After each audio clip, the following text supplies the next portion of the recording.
Salut Ronaldo, on se retrouve pour une vidéo ASMR.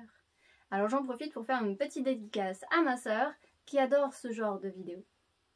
Mais avant de partir dans la réalisation de ce type de vidéo, qu'est-ce que c'est l'ASMR? L'ASMR est un acronyme qui veut dire Autonomous Sensory Meridian Response, ou en français réponse automatique des méridiens sensoriels. Le terme autonomous fait référence au fait qu'il s'agit d'un sentiment qui vient de l'intérieur et qui est spécifique à chacun. Sensory, c'est qu'il s'agit d'un plaisir sensoriel. Méridien, parce que ce mot fait référence à une cumulation et aux voies d'énergie de la médecine chinoise. Et enfin response, afin de préciser qu'il s'agit d'une réponse à des stimuli. Alors ce terme a été inventé pour décrire cette sensation de fourmillement agréable ou de vague qui se propage du crâne à la colonne vertébrale, dont les effets psychologiques sont une profonde relaxation, une paix intérieure, voire un endormissement. Et c'est Jennifer Allen, une américaine, qui invente son terme en 2010. Et c'est à partir de 2009 où on voit de l'ASMR intentionnel. Avant, on était sur de l'ASMR non intentionnel, chose qu'on peut ressentir en regardant des vidéos de sculptures sur bois, par exemple. Et c'est en 2009 que la première chaîne YouTube dédiée à l'ASMR est créée. Donc ça donnait plutôt ce genre de choses.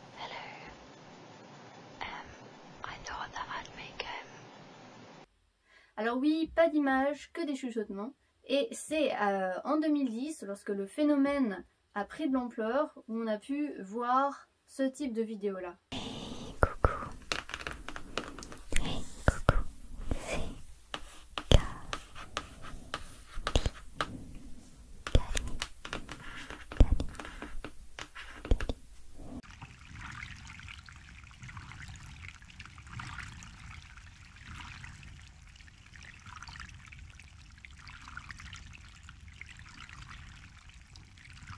Donc on y voit des ASMR artistes, des personnes qui font des vidéos uniquement tournées sur le fait de vous faire ressentir de l'ASMR.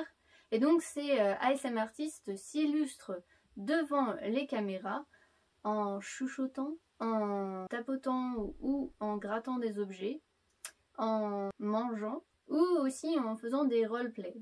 Alors l'objectif étant de créer une sensation de bien-être chez les personnes qui vont regarder la vidéo. Alors on peut trouver aussi des vidéos d'ASMR d'interviews de personnes célèbres, des revisites de films connus et aussi des défis en live pour les ASMR artistes.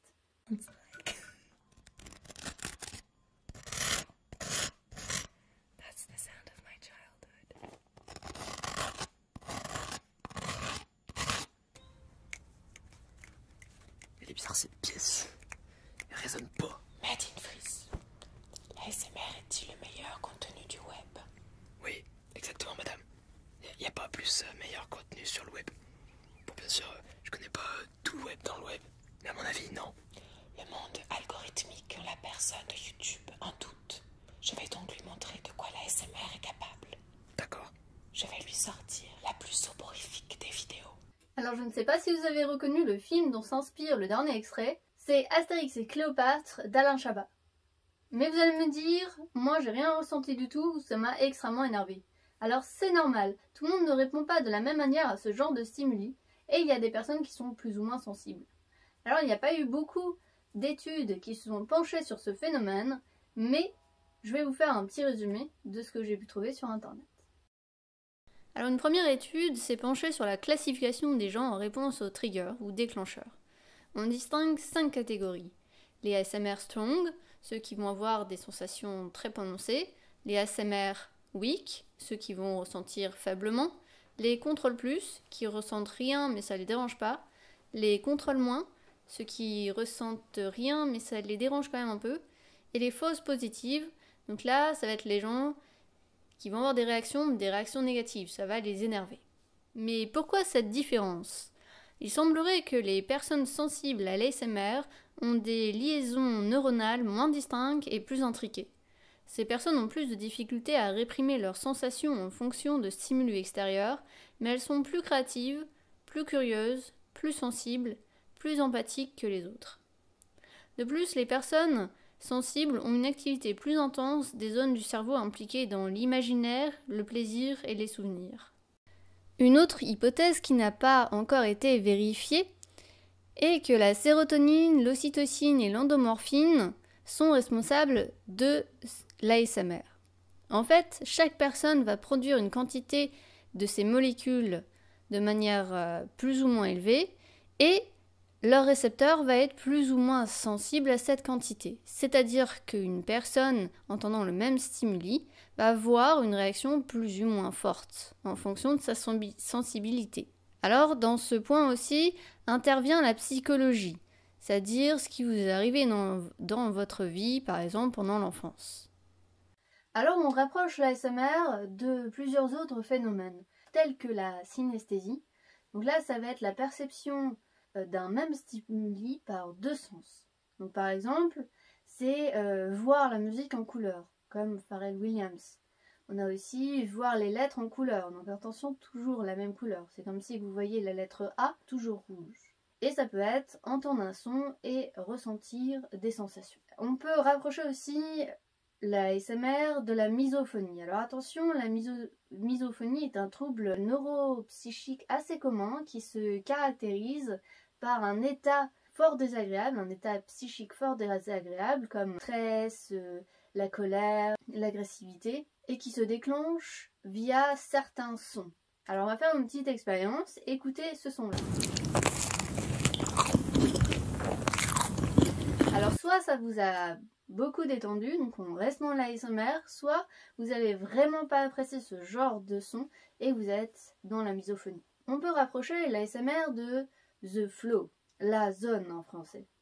Donc ça, souvent on dit que c'est les athlètes de haut niveau qui le ressentent. On est dans une intense sérénité et une perception du temps altérée, plus une intense concentration sur l'activité physique qui est faite. Là, on va en même temps ne plus ressentir la douleur, etc. On est vraiment dans l'instant. Donc ça se différencie de l'ASMR puisque l'ASMR, on est passif alors que sur le phénomène de The Flow, on est dans une intense activité. Et enfin, on peut aussi comparer ça à la méditation puisque la méditation va avoir un effet sur le rythme cardiaque et sur les ondes du cerveau. Malgré le peu d'études, on peut dire que l'ASMR a une influence sur le rythme cardiaque, sur l'activité du cerveau, donc sur les zones du cerveau liées à l'empathie, aux émotions et au comportement affiliatif. Et aussi, ça a été prouvé par une étude récente, on a une augmentation des ondes alpha. Donc c'est les ondes qui sont émises par le cerveau lorsqu'on ferme les yeux dans un état de veille diffuse. Les ondes gamma, donc là en fait c'est des ondes liées à la concentration active, la perception attentive et le rythme sensorimoteur. Maintenant que vous savez tout sur l'ASMR, voyons ensemble comment on peut faire des bonnes vidéos ASMR.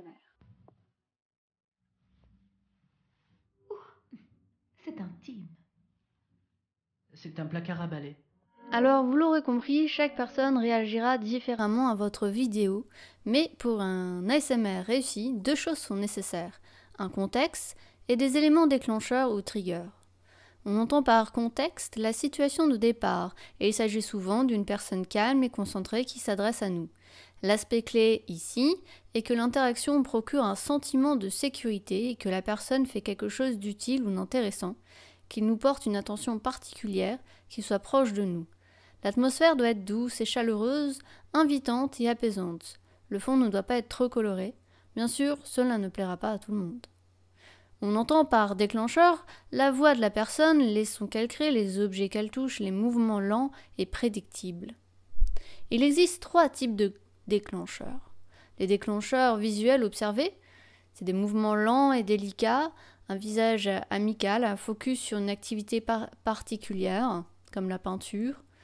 Auditifs entendus, les chuchotements, les sons graves, les sons complexes, les bruits d'objets, donc tapotements. Et les déclencheurs tactiles. Quand on s'occupe de nous, quand on touche les cheveux, des fois en regardant des vidéos, on va ressentir une sensation de toucher. Alors une première étude formelle sur le sujet a été publiée en 2015 et a révélé 4 types de déclencheurs principaux. Les chuchotements sont les grands favoris de l'ASMR. C'est souvent une personne qui raconte une histoire en parlant à voix basse ou qui vous donne des consignes et conseils pour vous détendre. L'attention personnelle se classe quelques points derrière les chuchotements et met souvent en scène un YouTuber qui se met dans la peau d'un personnage qui s'occupe de l'internaute, comme un coiffeur, un médecin, une infirmière, un cosplay. Les sons clairs, comme les tapotements ou tapping dans le jargon, sur des surfaces dures, ou des sons de crépitement, et enfin les mouvements lents, les mouvements de main qui vont s'approcher de la caméra. Je vous conseille d'éviter certains triggers qui sont répulsifs, par exemple les bruits de bouche, et si vous voulez aller sur ce genre de vidéo, faites-en des thématiques bruits de bouche. Sinon, le mieux pour choisir vos triggers, les objets triggers, eh bien, il faut que vous soyez sensible à l'ASMR. Enfin, je vous recommande de faire des tests pour poser votre voix si vous voulez dans le chuchotement pour être sûr de déclencher des stimuli. Et enfin, pour faire une bonne vidéo ASMR, il faudra un bon matos et un bon scénario, mais pas trop scénarisé. Il vous faudra un micro. Pour faire un enregistrement binaural, c'est mieux. Sinon, ce n'est pas grave. Si vous voulez juste faire un test, un micro lambda, ça ira très bien. Ensuite, après, vous pouvez investir dans des micros qui enregistrent en 3D. Mais là, c'est un peu plus cher et c'est seulement si vous voulez aller vers le professionnel. Il vous faudra des écouteurs pour écouter le retour de ce que vous enregistrez, une caméra bien entendu et pourquoi pas un logiciel de montage vidéo selon les vidéos que vous voulez faire. Ensuite, quelques conseils aussi, il faut que les actions que vous allez faire devant la caméra soient prédictibles et lentes. Il faudra un minimum d'1 minute par trigger, et ça c'est vraiment le minimum.